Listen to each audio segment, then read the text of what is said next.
Well, joining me now from Westminster is Dr. Catherine Haddon from the Institute for Government. Thank you, Catherine, for joining us. It would appear that if Theresa May loses that vote, that Brexit vote, she's out. If she wins it, she perhaps can buy a bit more time. Possibly, yeah. We're waiting to hear the discussions, the all-important discussions about the timetable. That's partly about, yes, that very question about how long she would have if she did get it passed. Would she be able to get more of Brexit completed in order to leave that kind of legacy for her? But also it will be a big consideration for any future leadership candidates about how quickly they can get through the leadership contest and how quickly they can get into office and take on the next stage, whatever that might be.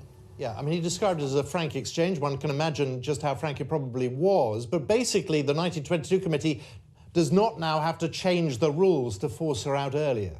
Yeah, and they seem reluctant to do so, partly because, as we were hearing, they didn't want to necessarily change the rules just for one occasion and leave another precedent in place for future prime ministers. But the pressure that they were under had clearly got too much, that they'd told her, look, we will have to do this if you don't agree to a timetable for your departure. Just looking at the week we're talking about, the 3rd of June, Parliament doesn't sit on the Monday. You've got President Trump arriving for a state visit on the Tuesday. And then by the end of the week, we should have had this vote and we may well have the starting of a leadership campaign. And that's what we were discussing earlier this week, was how quickly would they try and get through the legislation. It's got to go through the House of Lords as well. When would they publish the withdrawal agreement bill so that people could start looking at it?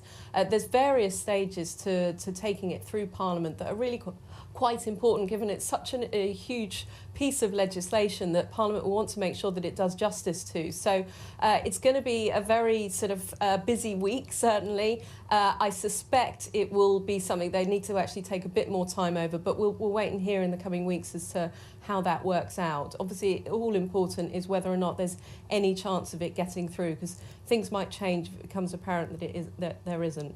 Yeah, you can see the headlines tomorrow. The end of May will be June.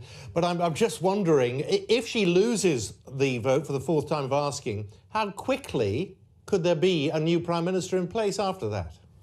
That's difficult to tell. I mean, in theory, obviously, if there was only one candidate, then they could be in place almost instantly. But we don't expect that to happen. We expect actually quite a few candidates. And that's going to make a difference because, first of all, what they have to do is it goes through a period of MPs voting for all of the candidates, and then the one with the fewest votes then dropping out at each round. Now, normally they've taken a few days to do each vote, but they might be able to do that more rapidly and get it done in just a matter of days. And then after that, go to the membership and get them to vote. Likelihood is that that would take sort of 3 weeks to a month. So you're looking at maybe the start of the summer recess before a Prime Minister can be in place. Normally these things have taken 3 months, but I suspect they'll be wanting to do it much quicker than that.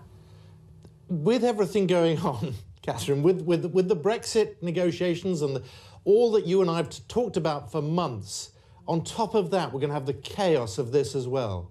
Yes, absolutely. And this after, obviously, we had the local elections. We've now got the European elections as well. So we are back to that sort of rolling period of just action happening. But now it will be going back to the House of Commons chamber and then out to the Conservative Party. But yeah, the roller coaster doesn't seem to be ending anytime soon. Not wrong. Dr. Catherine Haddon from the Institute for Government, thank you so much.